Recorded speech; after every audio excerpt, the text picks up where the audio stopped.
Hi everyone, welcome back to the baking and texturing part of our Revolver tutorial. We've came quite the long way, 13 hours in Blender and a lot of steps to consider to get to the point where we are now.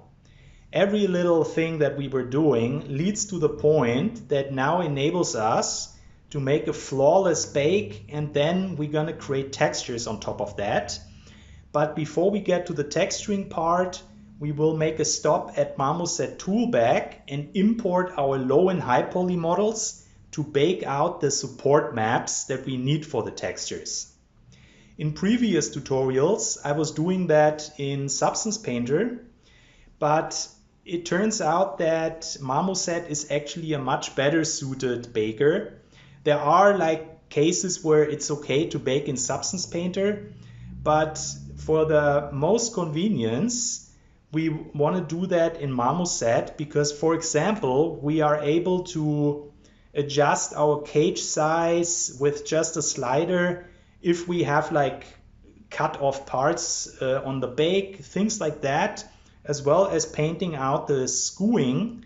So if we have these floating details that we were creating in Blender, and somehow they don't look like the projection of the bake came on perfectly frontal, we are now able to simply paint over that, and that will fix it. So this is the reason why I use Marmoset from now on for everything concerned to baking. And as you may know, Marmoset also has a texturing software built into it now. That is something that we were having a look at the free Flashbang tutorial, and it's really cool, it's exciting to see. But since it's still a very young product, there are still a few things where I want to wait. Like for example, in the procedural department, Substance Painter is just bigger, has more things to pick from. And this is why I decided, okay, let's make the Revolver in Substance Painter. And I will keep checking for the updates. I'm excited to see the Marmoset texturing get better and better. I already noticed they updated it. And in the future, I don't rule out making another tutorial, even like a bigger one, entirely based on the Marmoset texturing. So that just is a side note. Other than that, let's get started. Happy baking and texturing, and cheers! Hey guys, welcome back to the baking and texturing part of our tutorial. The baking is not gonna take us very long. And the first step is to add a new bake project. And then what we wanna do is navigate to where it says Quick Loader. And then we're gonna load in our Revolver _ bake that we were just exporting from Blender. So now we have it in here, and you will see that we have all our materials here that we also assigned in Blender. By default, we only see our low poly, but the high poly is also there. If you click on that button where it says H, you will then see that we have our high poly here as well. And this is just to double check that everything exported fine. We can then simply switch back here to the low poly only, hide the high poly. So our next step is to scroll down here, and then we want to enable multiple texture sets. Now you can see our different material IDs. And then let's go to output. Let's switch that to PNG. And then as a default file name, we have to assign one. I'm just gonna put a T there, T for texture. So then it will bake with T _ Revolver, flashlight, and so on. Let's click on bake and let's see what we get. So this is rather straightforward in Marmoset, and it's really a great baking software. You will see in just a moment. So now it's done loading. Let's click on that P button here. P for preview. And on a first inspection, it looks good. So let's go to our sky, and if you want we can put the backdrop brightness down so that we have a bit of a stronger contrast. We just want to zoom in on all our areas and double check for any errors. And now we have some issues here where we have this skewing. If you look at these floating details that we were adding, they are a little bit skewed. So in order to fix that, we have full access here to all our high and low poly elements that came in here individually as we exported it from Blender. So this piece here, let's select it where we have this skewing. This is the frame. And I'm just gonna hide everything else here so that we only have the frame visible. That makes it easier to see what we're doing. So now we click here on where it says low. What you see here in green, this is the frame. So this is where we bake upon, and we can change the distance in some cases where maybe the normal map was sort of cut off if the frame wasn't reaching out far enough. But on top of that, we also have the option to fix our skewing. Let's click on that Paint Skew button. We can pretty much ignore the 2D view because we can also do it here in the 3D view. So now by painting over these parts, it will then in real time fix our skewing. Let's also do that here. And then it updates in real time. Now it's properly aligned. We don't have this offset there. So I'm just going to go back here to where it says Bake Project. And then let's re-enable all our parts. And let's see where else we have some skewing issues. So I spotted it also here at our flashlight. Let's zoom in here at the front, and you can see that this is looking rather messed up. So same as before, we select this piece and then Paint Skew on our flashlight low. And by simply painting over it, let's zoom in a bit here. We can then fix that here in real time. So I'm also gonna paint over that part here to correct that a bit more. The painted parts will show as red, and we also see it on the right side in our 2D view. But I would find that 2D view more useful if we actually get to see our normal map. I don't know if there's a way to do that, but I haven't found it yet. So now we can close that. And let's see what else we have.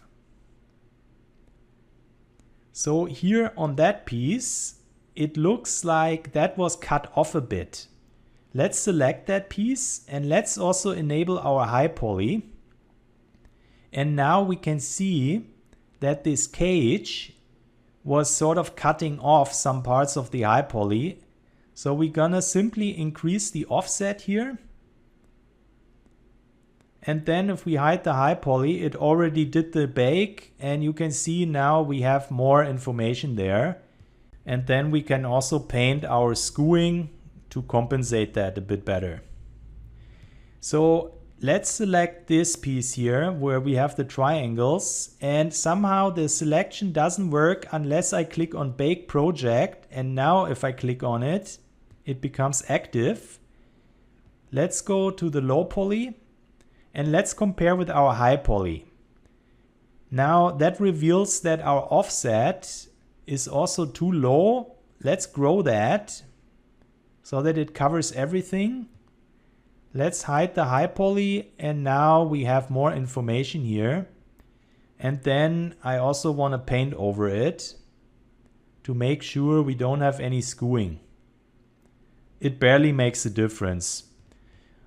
But now we also have that fixed, and let's see what else we have. Let me close these folders. So there's actually one thing that I was missing while doing the recording, and this is me speaking from the future here.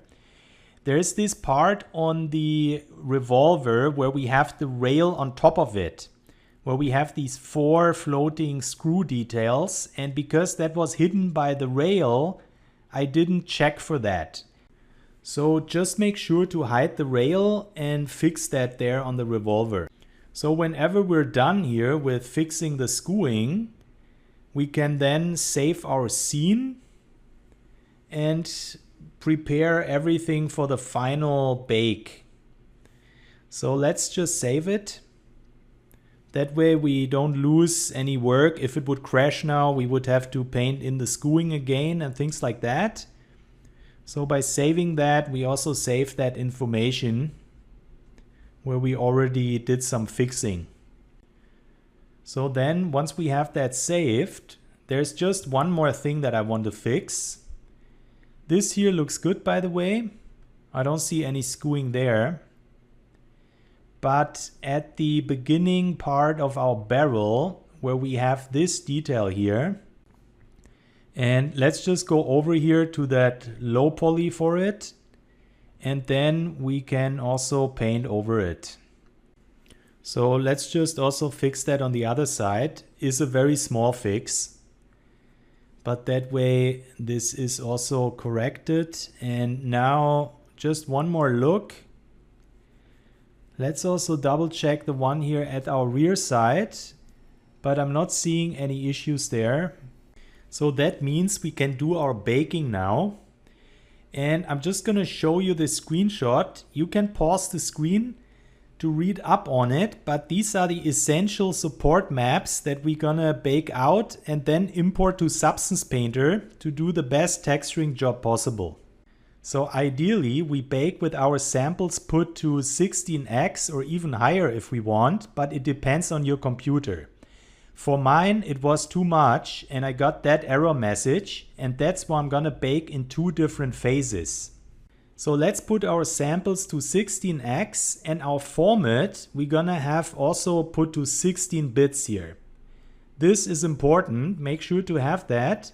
Now let's go to configure and let's add all the maps that we want to bake. Position, thickness, curvature, object normal and normal. And now for the first round of bakes, I'm gonna enable everything aside from the thickness and the AO. I'm gonna have the revolver resolution at 4K, flashlight 2K, red dot scope lens I'm gonna put to 512, and the red dot scope at 2K. Here we have our target folder. This is already the test bake that we currently see, only the normal map. And now if we press bake, it's gonna bake everything aside from our AO and the thickness map. So now we're baking that with 16x samples. That will result in the highest possible quality. And then whenever that is done loading, we're gonna put the samples down to 4x for the AO and the thickness. You can of course try to bake with 16x for these maps too, but on my end it resulted in this crash every time. It's probably just too much for my old computer here. But like I was saying, samples put to 4x also is a good quality, and it's barely noticeable a difference. So the only noticeable difference that you will see once this is done baking is that our resolution is now higher here. Since we were baking with 4K, you see that these details here are also crystal clear. And here you see the maps that we have baked now so far. So then it's time to put that here to 4x. And we're gonna uncheck everything aside from AO and thickness. So here in our settings, make sure that you don't have ignore groups checked. The same here in our thickness settings. So leave it with the default settings, or else we would get some shadow information here once we're done baking the AO. So now I'm gonna bake with samples put to 4x to speed up the whole process and in order not to get crashes. And then we're going to import these maps into Substance Painter in just a moment. And the good thing is that, let's say you are in Substance Painter, you're already doing some texturing, and then you notice like, oh, there's a little problem, something didn't bake right. You can always go back to Marmoset, simply bake again, and Substance Painter will then sort out the rest for us. So you're not gonna have to texture everything from scratch in that case, unless you have to change the UV orientation back in Blender. But since we ruled out any errors there, that shouldn't be the case. Now we can hit that preview button again and we see our AO map here. So we can double check everything, maybe take a look here at the rail, but everything seemed to bake just fine. And that means that after double checking everything, we can then import our textures here into Substance Painter, which got bought by Adobe not too long ago, which also explains this new splash screen here, where people had mixed opinions about. But aside from that, it's still all the same. Well, actually they did reorient the UI a bit. The assets are now here on the left side, and I actually like that. I think that way we have more visibility on our materials. I'm gonna leave the document resolution at 2K and normal map format at OpenGL. And then let's import our Revolver texturing FBX, which we prepared in Blender earlier. So here we have it. I like to put the view to orthographic, same as in Blender. It's just how I prefer to work on things. If you prefer the perspective, no problem. And with Shift, we can change the lighting angle, similar to most other software. Now let's go over here to our texture tab and let's hit that plus icon. We're gonna go to add resources, and then I'm going to navigate here to that folder where we have all our baked textures. I'm gonna select all of them. Now what we have to do, and I wish there was a button for it where we can just do it for all, but since I didn't find that, we have to put it all here to texture. So this is the only manual work that we have to do, since we didn't bake in Substance Painter itself, where that would then automatically get assigned. But since we did the baking in Marmoset, we have to manually tell it, look, these maps are textures. And then, very important, I'm just gonna freeze the frame here for a moment, because I'm about to actually make a mistake where I put it to current session instead of putting it to project untitled. So make sure to put the second option, or else when you reload your scene after you saved it, you would have to import the textures again. In the past, it would work with current session, so that's why I made that mistake. Make sure to put it to project untitled. So then, whenever this is done importing, we have to drag it to the proper slots where it belongs. I'm gonna put the view here to this list view. That way it's easier to see and to select. And now let's start here with our flashlight, which is already selected. And then let's scroll down here. And here at the bottom, we have our mesh maps. So what we're gonna do is drag and drop. Let's start from the top here.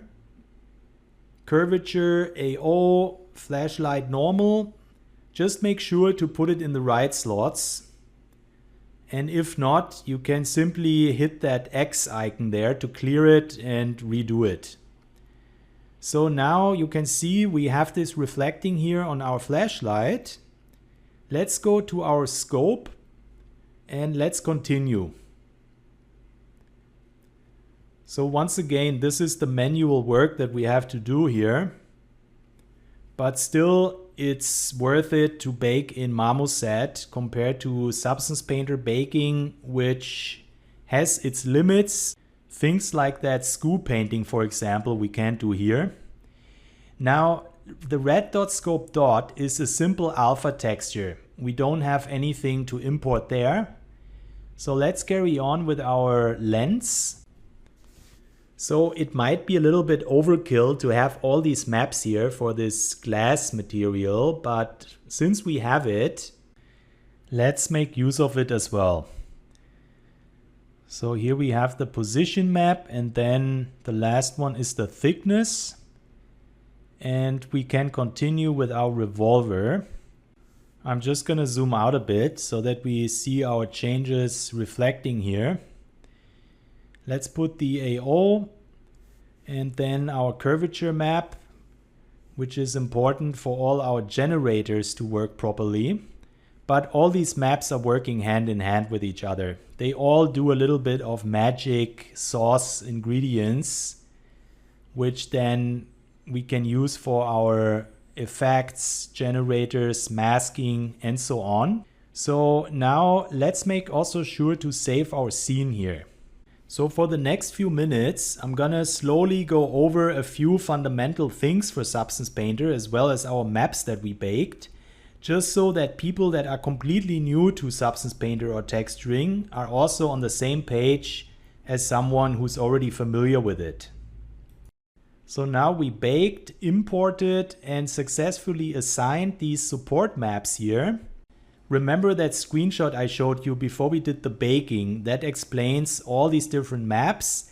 But simply put, every one of these maps has its own importance when it comes to how our masks and generators and other things are working here in Painter.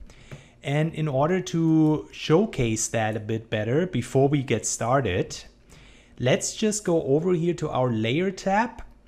And now I'm gonna add a fill layer. I'm gonna make that a bit dark. And then once we add a black mask to it, it will disappear because the default layer will always show as white, even if there's nothing on it. So if we add that back on here with our black mask, we can, by the way, toggle that mask by pressing Shift. And then we right click and we add a generator to it. For example, let's have the dirt. Then we can see how these generators work hand in hand here with our image inputs. Those textures here, in that case the revolver textures, and here in that case it's making use of 4 of these textures.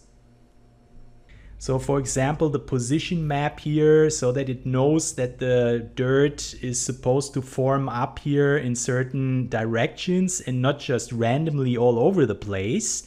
And also very importantly, our curvature map here and the AO map that can also help us to have these generators working in areas where it just makes sense.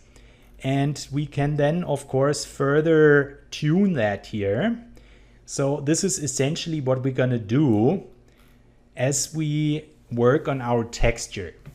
And this is just so to explain to you, or those that are new to texturing, why we had to actually bake all these additional maps here.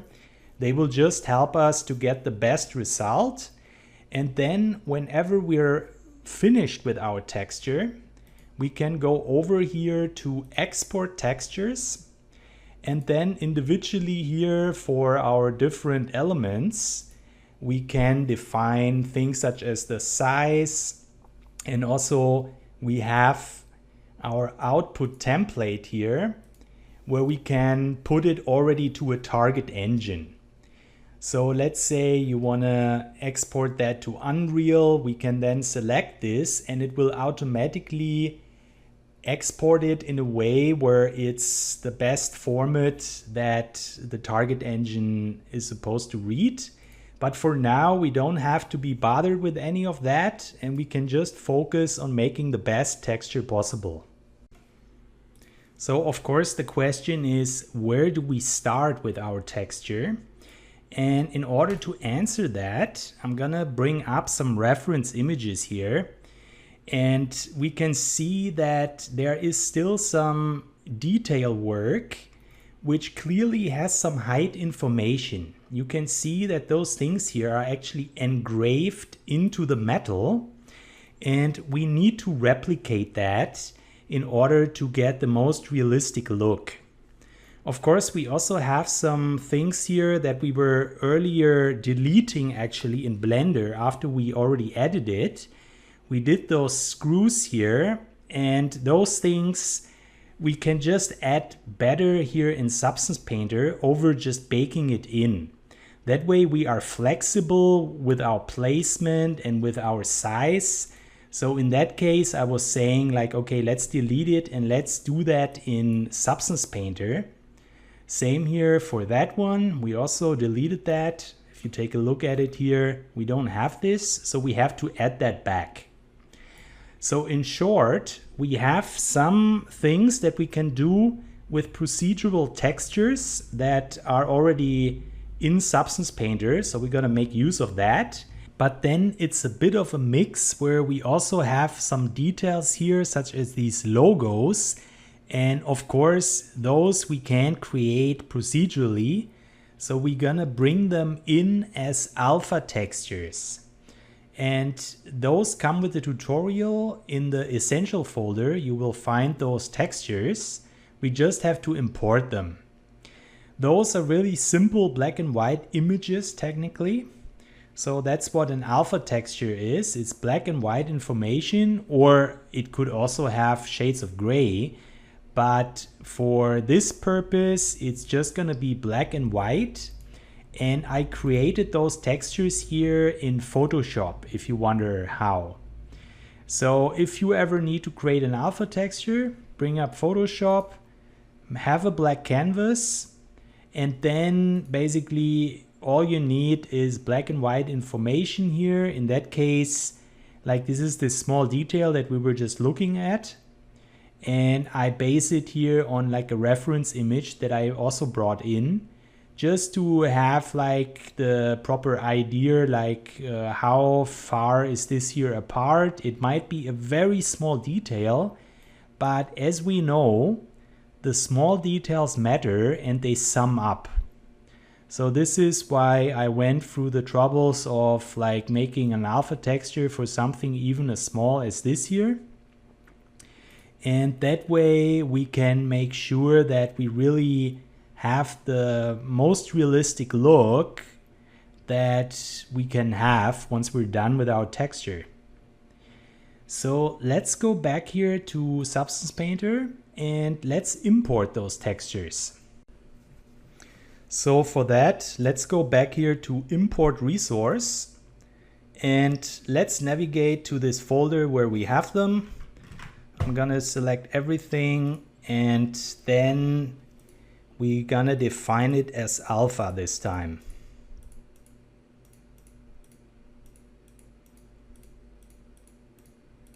So let's just make sure everything here is set to it.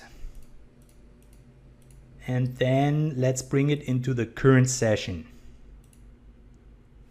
So now we have all these alpha textures, and now we can essentially start by adding all the details on our gun that are currently still missing. And we're gonna do the same for our flashlight and also for our scope. So once we have that, we can then just focus on making the actual texture. But for now, we're gonna be busy adding those little elements to it to have the complete look. So let's get started with those screws. And for that, first of all, let's get rid of this layer that we created earlier. And let's create a new group. And I'm gonna call it Normal Details and Text. So in here, I wanna create a standard layer. For most of the time, we're gonna make use of fill layers, but in that case, we want to use existing normal map information, and we can find that by searching here for screw. So these here are essentially also just textures, but in that case, they consist out of normal map information. So what we want to do is go over here to our brush settings. And right now we're painting with all these properties here: color, metal, roughness, and so on. What I want to do is disable everything aside from normal. And now you can see here that we can drag something in here, and in that case we want to have the slotted round screw here. So for those of you that are new to Substance Painter, or just as a reminder, if we press Control and right mouse button, and then we move the mouse left or right, we can change the size of our brush. So this is very important. If you're not used to it, better get used to it, because this is really mandatory action here for Substance Painter. If you push the mouse up, you can change the hardness. In that case, we want to have maximum hardness. If you push it down, you can make it more soft. So in that case, we want to have maximum hardness. And now let's navigate to some areas where we want to have this screw element. And let's just bring that down here to something like this. And if you remember, we have one of these screws here. So I also have some reference images on my secondary monitor. And now let's just stamp that in here. By the way, if you press Control and the left mouse button, you can also change the direction here. So that way we can get some variation in there. But here is basically our first normal map stamp. And now let's go over here to that exploded part so that we have full visibility here on this element here, this rear side element, because we also have some screws to stamp in here. So speaking of reference images, I have them on the right side, and for example here we have two of these screws missing. And let's go ahead and just make sure it's nicely centered. Maybe I make it a little bit bigger here. And then let's stamp that also in here. So same over here, but that one is a little bit smaller from the looks of it. So I'm gonna have it around here. And also let me just turn that around again. So we have some variety there. Now let's lock here into this view, and we also have some of them here, two to be exact. Let's take a look here at the reference image, because we sort of have to eyeball it where we want to place this. When we look at that here, we can see that this is pretty much in the center here of this element, and this one seems to be a bit bigger than this one. So let's take that into account, and I'm gonna basically just have it here in the center. By the way, you can see my brush size. If I scroll up here, I have that at 1.85. And then let's have another one. This one is a bit smaller. Gonna have it here at 1.2. And let's stamp that here. Actually, let me undo that and let me rotate that around a bit. So this one is sort of here very close to the grip. Just make sure to not accidentally stamp on the grip. By the way, speaking of which, we can also do that by pressing F3 and jump straight here into our 2D view. So technically we could also do the stamping work here. Pressing F1 will toggle out of it. Now we have a split view, and F2 will get us back here to the viewport. By the way, right now we are in a 2K texture resolution here for our viewport. However, if we go over here to our texture settings and we put that to 4K, you can see that this is actually now looking much higher res as the one that we are stamping it on while we are in 2K.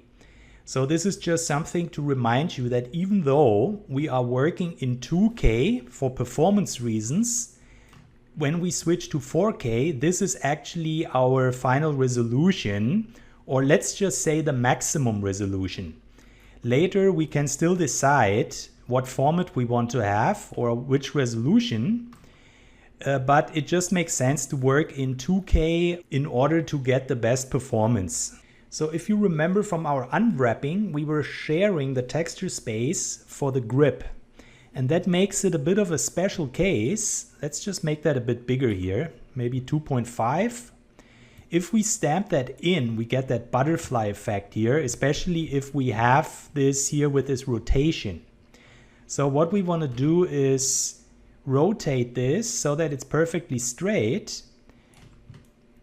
One moment, here we go. And now if we stamp it, we have the problem that we don't really see the center. However, we can go over here to our display settings, and if you scroll down, you can enable the mesh wireframe, and that way we are able to perfectly center this here. Or we could press F3 and we go in our 2D view and find that piece, which we have over here. So we don't really need that wireframe. I'm just gonna disable it, but sometimes it's useful, for example, a case like that here. So let's go back here to the last remaining piece, which is this one. So here we have it. So I'm gonna rotate it, scale it a bit down, and then let's fit it in there so that on the left side it has around the same padding there to the sides. So now we have pretty much put all the screws here in place. There are still a few extra details that we need to take care of, and most of it is gonna be procedural and the alpha textures that we were importing. But let's just have a few more here with our normal map stamps. And in particular, if you zoom in here, you can see that this detail is a little bit soft. So if you look here at the reference image, we want to have a bit more sharpness there. So what I'm going to do is scroll down here on our brush. And in that case, I'm going to make use here of this one, the hexagon round. So now we have this one as an active brush. And I'm gonna go over here to our layers. Let's just call that layer here screws, and then let's have a new layer for the extra stuff. I'm just gonna call that extra details, and then let's just give this here a stamp as well, and we want to make that on both sides. So now this is a bit more interesting looking. And there is something else which I discovered very late, and that is actually that we also have some information here.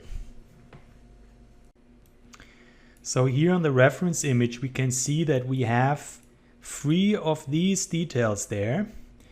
And I'm just gonna remain here with this brush, and in order to do that the best way, to make sure we really have the center, I'm gonna go over here to our UV, or I should say 2D view, and let's press F1 so that we have this split screen.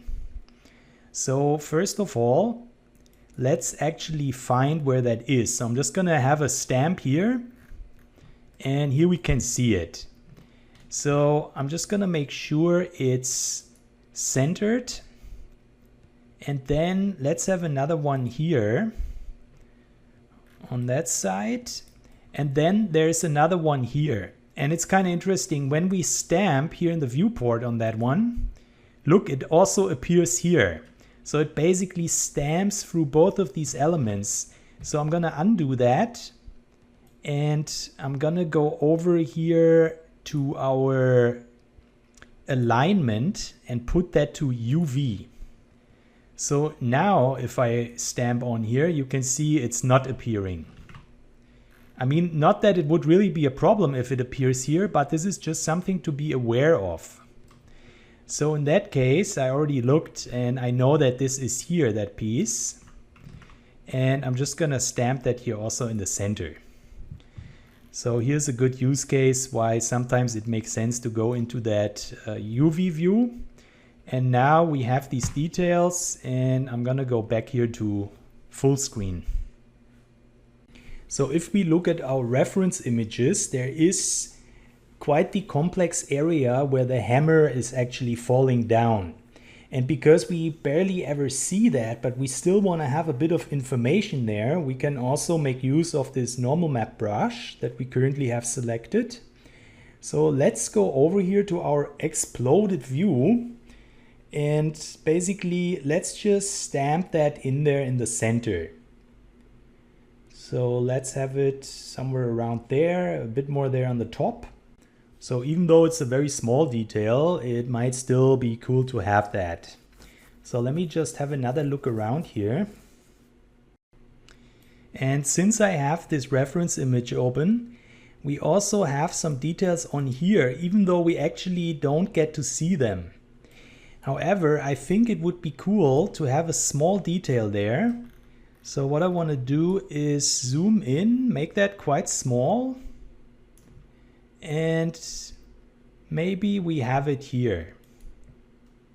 So that way that trigger looks a little bit more interesting, and because it's sharing the texture space here with the other side, we also have it here on that side. So just a small extra detail. And with this extra detail layer that we have here, there is just one more that, and before we get to stamping our alpha textures, there is one more that I thought would be cool having, which is that if we look here into our exploded view, or that version here where we have the cylinder sort of leaning out, it would be nice to have something here in the background where it sort of transitions into this object. That's something that we don't actually have on the reference, but I just thought it would be cool to have. So I'm gonna search here for normal, and then we want to use this circle bump. We can remain here in the UV view, and then we just want to switch that over here to circle bump, press F1 to get into the split screen view, and then we have to find that side here of the cylinder. In that case is this one. So in order to center that in the best way possible, let's have a look here at these circles that we have, and then I'm just gonna bring that up here. And basically we want that this outer radius is touching the sides of these smaller cylinders. So around here. And now we can scale that down a bit, and let's just stamp it down. And there we have it. So that way we made sure that this is perfectly centered here, and just provides us with a bit more extra depth here to make that look more interesting. So now we can actually get out of the UV view back into the tangent wrap, and that way once we're back here into our viewport by pressing F2, we can just continue working here. So right now we are pretty much done adding the normal map information here, at least on our revolver.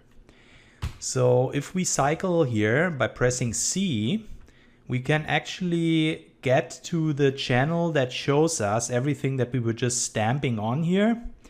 If we continue pressing C, we get to the view where it shows us everything with our combined normal map, which at the moment is simply the one that we were importing from Marmoset. As we are working on that texture, we're gonna also add height information, and that height information will also be visible here in our normal view. As you can see here, it says normal plus height. So this, just to not confuse you with the height channel, it essentially all gets merged into our normal channel here once we're done with our texture and we're ready to export. If you press M, you get back to the default view here. And now let's start by adding some of these alpha textures here to our revolver, and then we also have to do that to our scope and the flashlight. So this layer, I'm gonna call it alpha textures, and let's add a black mask to it, and then let's filter this here to revolver. So this shows us all the textures that we were importing that we have to stamp onto the revolver. So let's get started with those logos here, which are these two here. Or if you want, you can also have an alternative version here with a chamfer zone logo. But if you want it to be based on the reference, we're gonna take this one here. Just click on it, and our brush here already has this information then. And then let's zoom in here on this piece. I'm gonna make sure to have that reference image here on the left side, actually on the right side. And then what we also want to do is go back here into that material, and we want to disable everything aside from the height information. So at the moment we have our height set to 0, which means we wouldn't actually see anything if we would stamp that on our mask. So let's already put the slider here to some smaller amount. We push that here to the left, and then if we go back to our mask, we can now stamp our logo on here. I'm gonna make that a bit bigger, and I have my reference on the right side. So now we have our logo here, and the beauty is that we can always go back here to that fill layer and we can further adjust our height information. But in general, we want that to be rather subtle for the engraved parts. So I'm gonna have like a small amount here. We can always fine tune that later. And by the way, we can also put our layers back on if we would ever need it. So if we have color, for example, right now we don't see it because it's white on white. But if we would change that, that way we get color information in here. So all these channels, we can still work with them even if we have them disabled. So we don't need that here. I'm gonna disable it. And I just want to show you again, if we press C, now we have this information here also in our normal channel. Okay, actually I'm gonna call this layer here logos. So let's also add the smaller one here that belongs on the grip. So I'm gonna also have a look here at our reference image, scale that down. And you know what? Before I stamp that on, I want to go here to that layer, which by the way, we can also delete, but I'm gonna add a fill layer on top. Let's delete this layer that we don't need, and then let's just have this fill layer here, and let's put it to a darker tone. So that way we see a bit better what we're doing here. And then back to this logo. Gonna make it a bit smaller. Let me show you the brush size that I have. I think that looks about right. And then let's stamp that here sort of into the center. There we have it. And you know what? I'm actually gonna undo that. I changed my mind. I make this here the big logo, and then I'm gonna just duplicate that layer, right click it, duplicate. I'm gonna call that small logo. You can see how now we have double the information. So what we have to do is right click on that mask and say add black mask. That way it gets overwritten. And now we can have this here as an individual layer. So that way we have more control over each logo individually if we want to change the height information. And in this case, I actually think that we could give this a bit of an extra bump here to have that a bit stronger looking. And now let's press Ctrl and D to make a duplicate on that. And I'm gonna call that layer arrow. But let's not forget to right click the black mask and overwrite it. So now we have this here as a new layer. And then we want to have this arrow here. I'll make it a bit smaller and stamp it here. So now we have this. Let's get over to our other side here. And let's have this logo here. I'm gonna once again duplicate one of these layers. I'm gonna call this MP. Make a new black mask for it. Scale that up here. It's actually not that big, so I'm gonna have it around here. Maybe a bit bigger. And then just gotta eyeball it here with a reference. Okay, looks about right there.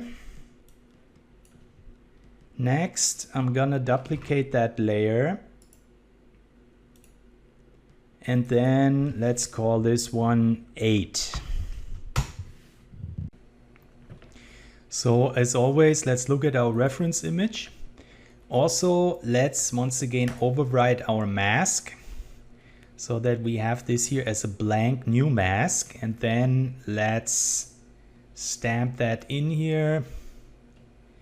If you wonder why I have that in here twice and you don't, I had to bring that texture in again and somehow it shows up twice and I don't see a way to delete this here.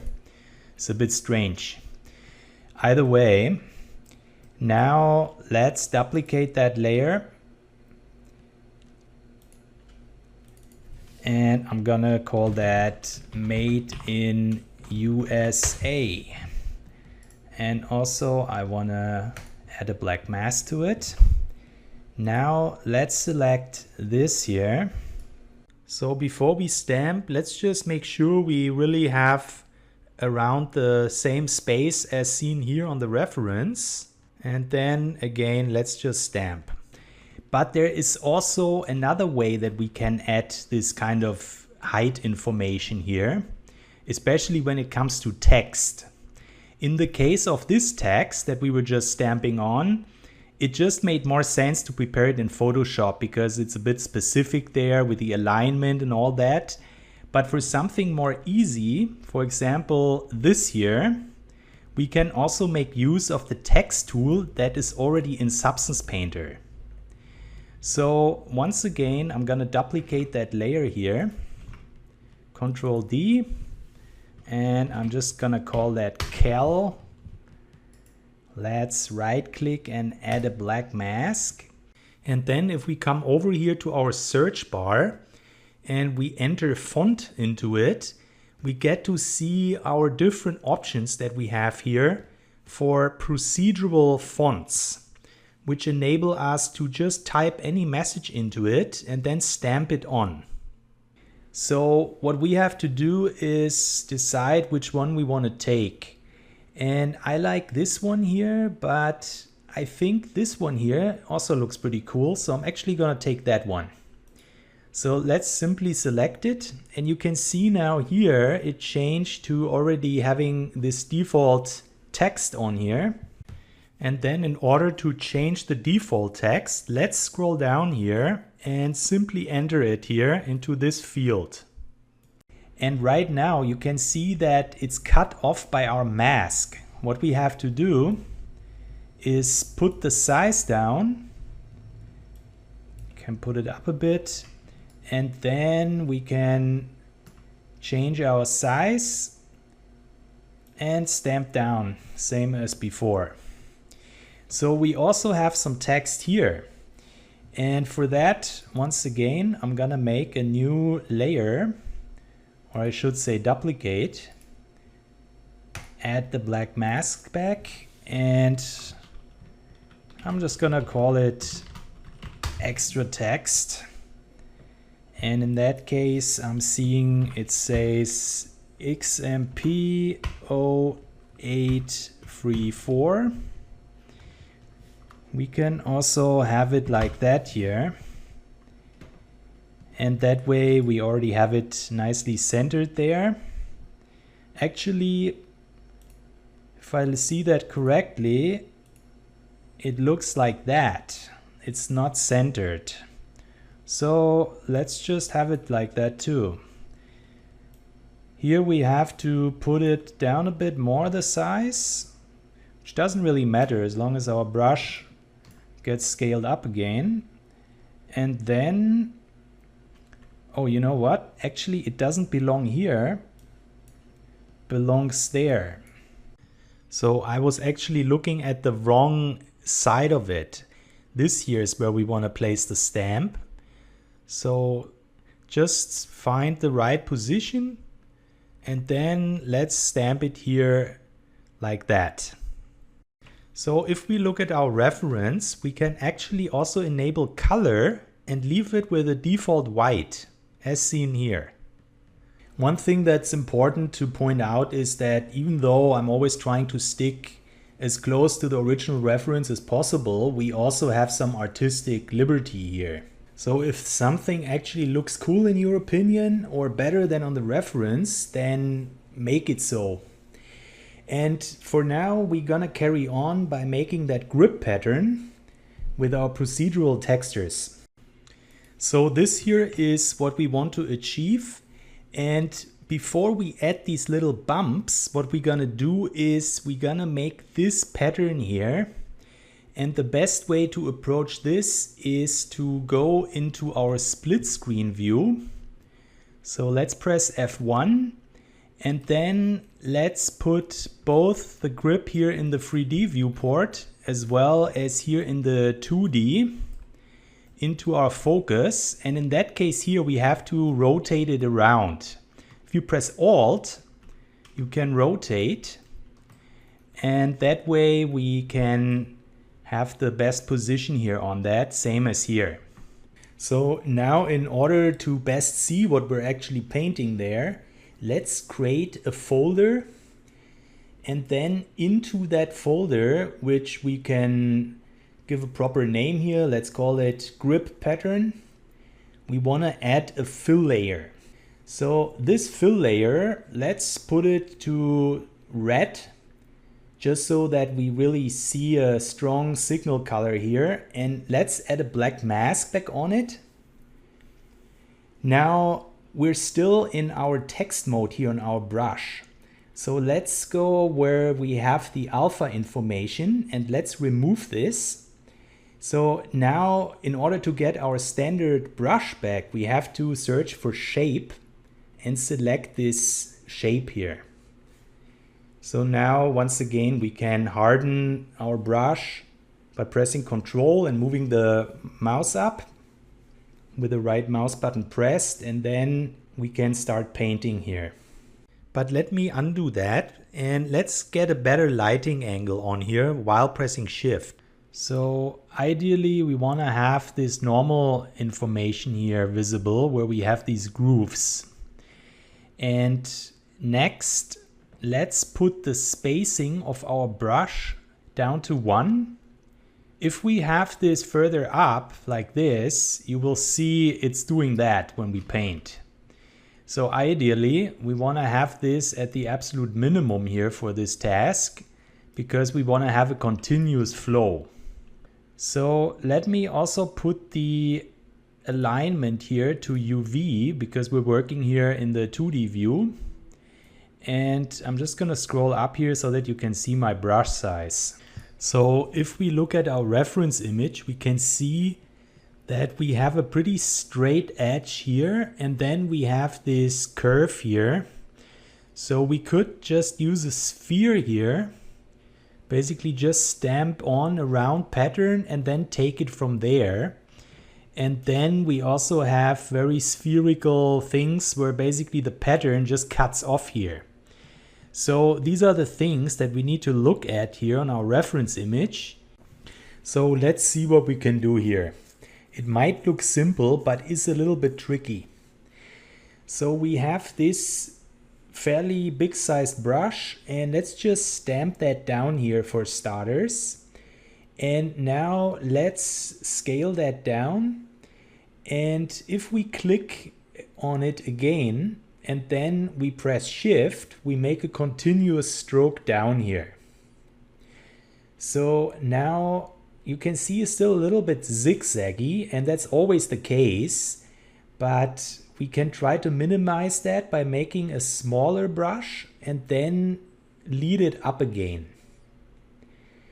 So now with that in place, let's click down here, and then we want to carry that over here to the left side. So once again, I'm pressing Shift to have this continuous stroke, and now we can see that the alignment here doesn't really fit our reference image.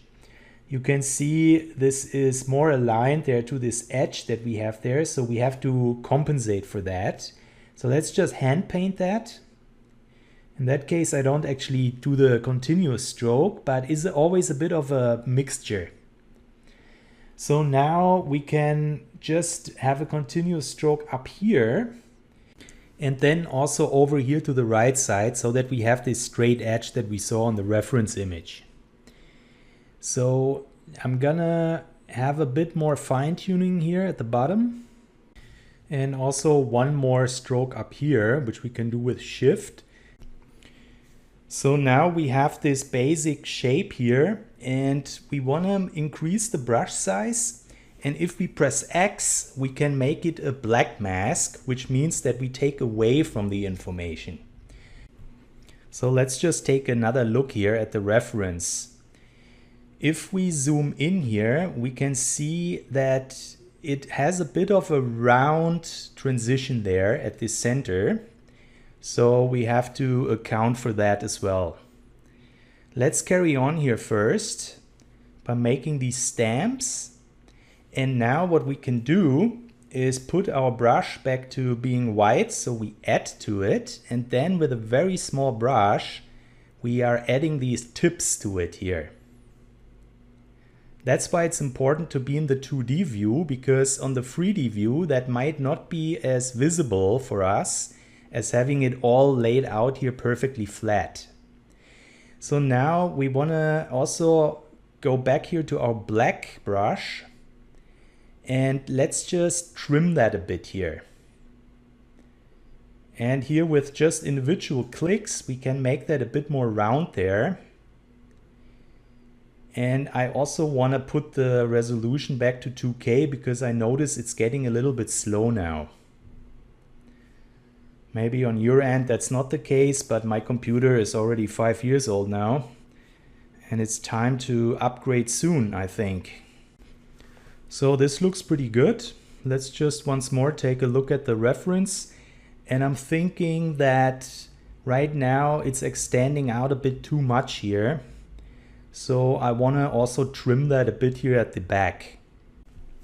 So now we have this shape here, and I'm just going to do a bit more trimming here, also here at this corner. But mostly we're done here. Maybe a bit more here at the top where it's a bit pointy. So now this all looks nice, and we can then proceed to add procedural textures for this grip pattern. We have these dots there, and this is the perfect use case for some of the amazing procedural textures that come with Substance Painter.